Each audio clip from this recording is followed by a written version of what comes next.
Bonjour, nous sommes le 12 janvier 2024.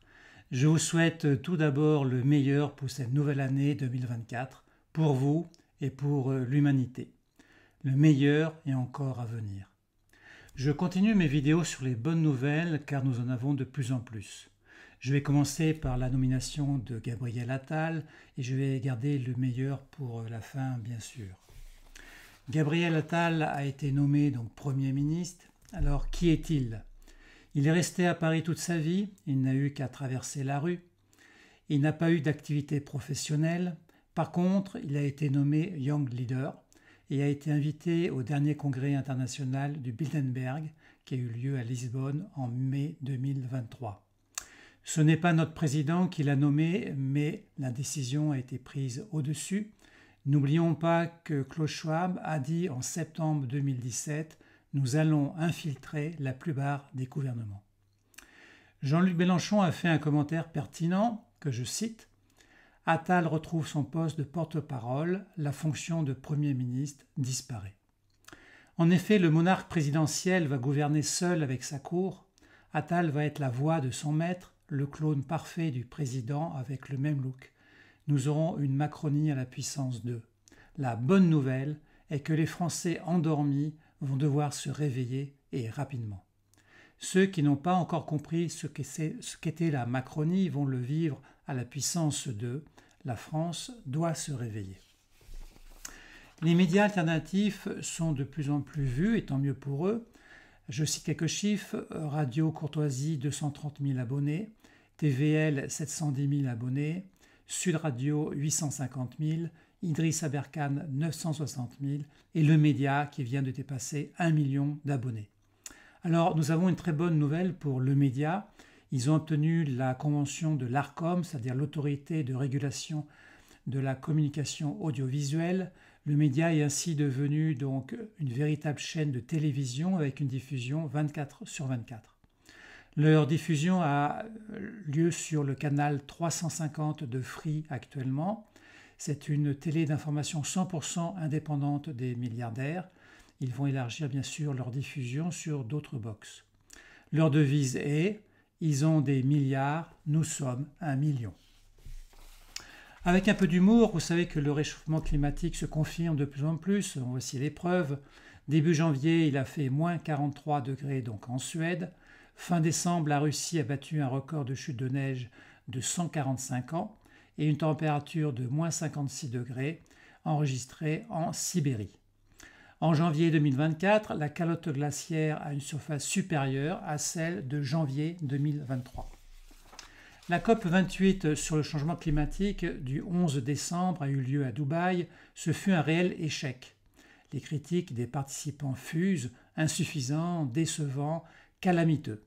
En effet, le projet d'accord ne mentionne aucune sortie des énergies fossiles, il évoque uniquement la réduction de leur consommation et de leur production.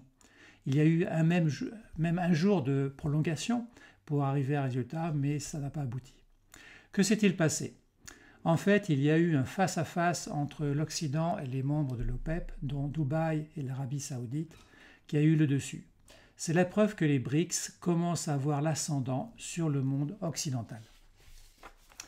L'avenir des véhicules électriques va être difficile. Fin décembre, les autoroutes allemandes ont été bloquées par les véhicules électriques qui avaient leur batterie déchargée par le froid. Tout était paralysé sur l'autoroute à tel point que les véhicules à essence ne pouvaient pas dépasser les véhicules électriques arrêtés. À Oslo, la vague de froid a paralysé toute la nouvelle flotte de bus électriques, soi-disant avancée sur le plan des batteries. En Autriche, un parking souterrain affiche « Accès interdit aux véhicules électriques pour des raisons de sécurité incendie ». En France, la Poste avait commandé à Peugeot 250 camionnettes électriques pour livrer le courrier. Toute la flotte neuve a été mise au rebut pour des défauts de batterie. Macron a fait la promotion de la voiture électrique avec un leasing de 100 € par mois. À noter qu'il faut ajouter l'assurance, ce qui monte à 177 € par mois. Cet effet d'annonce a du mal à prendre. Nous allons parler un peu de l'agriculture. La filiale de Bayer, Monsanto, a encore une fois été reconnue coupable dans une affaire liée au polychlorobiphényle. Un tribunal de l'État de Washington a condamné la société à 857 millions de dollars de dommages et intérêts. Ça fait beaucoup, 857 millions. La mobilisation de 520 000 citoyens opposés à l'autorisation dans les champs des OGM a porté ses fruits après une lutte intense contre les multinationales de l'agro-industrie. Ils ont arraché une première victoire cruciale. Les ministres européens ne sont pas parvenus à obtenir un accord sur le nouveau projet de loi. Ce blocage salutaire est notamment dû à la France avec le travail de Polynice et ses 50 partenaires européens.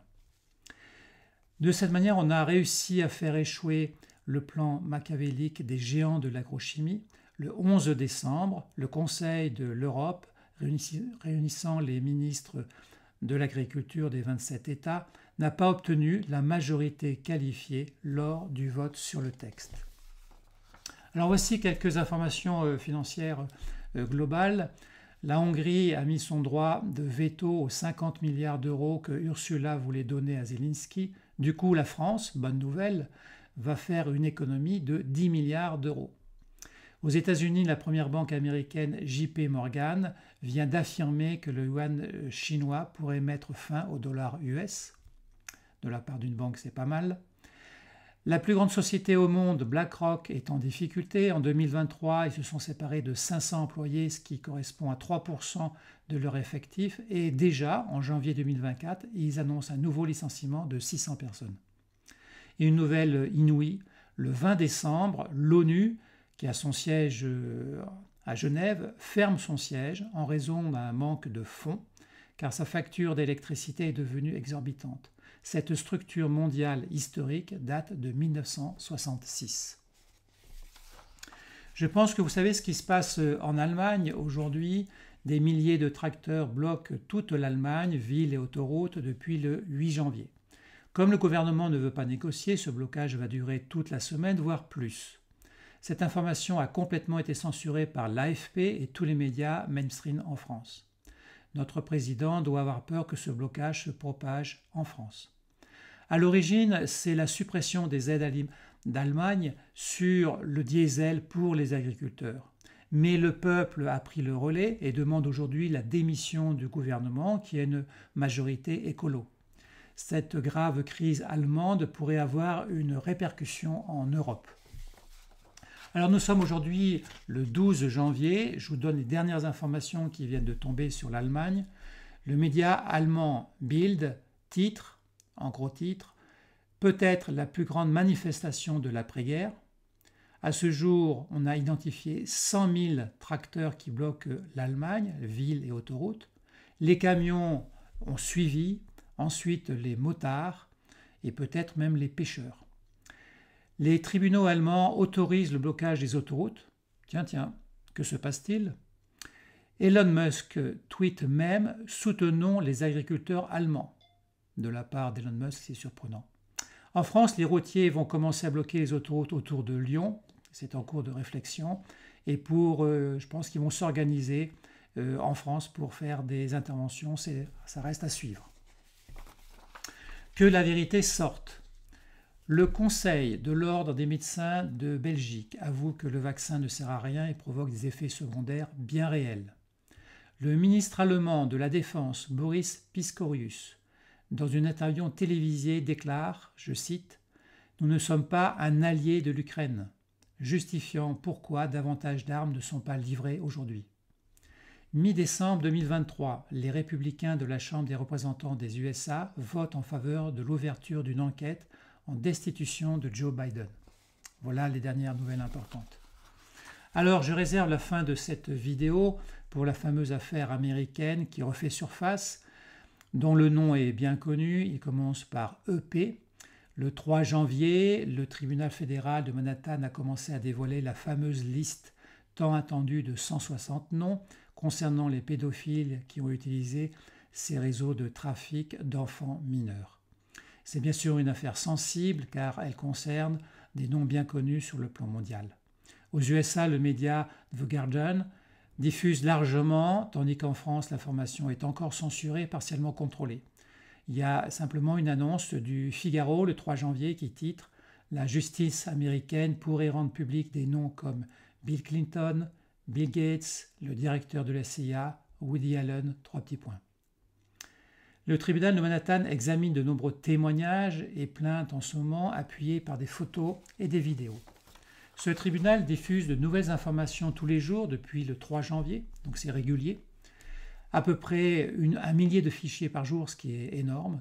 Et nous venons d'avoir des précisions sur la base du carnet de vol du jet privé qui faisait les allers-retours sur l'île privée où se trouvaient les enfants. Alors, je vous donne quelques... Non, ça a été diffusé tel quel par la justice, hein, c'est pas moi qui l'invente. Adam Schiff, qui est président du comité de renseignement de la Chambre des représentants, a fait 70 allers-retours. Bill Clinton a fait 73 allers-retours. Le prince Andrew, 76 allers-retours. Alan Dershowitz, qui est avocat pénaliste aux États-Unis et qui est très célèbre, 137 allers-retours. Et d'autres noms, bien sûr, vont suivre. On est en train de recevoir les informations tous les jours un peu plus. Alors, il est quand même curieux en France qu'on a eu l'affaire de Pardieu, qui a fait un grand battage médiatique, avec une tribune de soutien d'un côté et une contre-tribune de l'autre pour mieux diviser les Français comme d'habitude. Alors la question que je vous pose, était-ce un écran de fumée pour ne pas voir l'affaire américaine qui a une toute autre ampleur? 3 petits points. Alors vous voyez que 2024 a démarré sur le chapeau de roue, que ça sera réellement une année de révélation, et cela a bien commencé. La vérité sortira au grand jour. La lumière sera mise sur toutes les affaires. La porte de la révélation s'ouvre. Alors je vous rappelle une simple image que j'aime beaucoup. Vous imaginez 2 pièces séparées par une porte. Une pièce qui est complètement dans le noir, l'autre qui est vraiment dans la lumière. Et la porte commence à s'ouvrir doucement entre les 2 pièces. Eh bien, qu'est-ce qui se passe? La lumière va éclairer tout de suite la partie sombre. Et c'est ce qui se passe aujourd'hui dans le monde. C'est le cas maintenant. Alors je vous invite une fois de plus à partager encore et encore cette vidéo qui se veut synthétique. Pourquoi? Parce que ça permet de réveiller à chaque fois des personnes. Et puis les personnes se disent « Ah oui, il se passe quelque chose ». Et finalement, nous allons avoir le réveil plus rapide de l'humanité, car aujourd'hui c'est nécessaire. Je vous dis merci et bien sûr à une prochaine vidéo très rapidement, car les événements vont se succéder, je pense, assez rapidement cette année. Merci à vous et au revoir.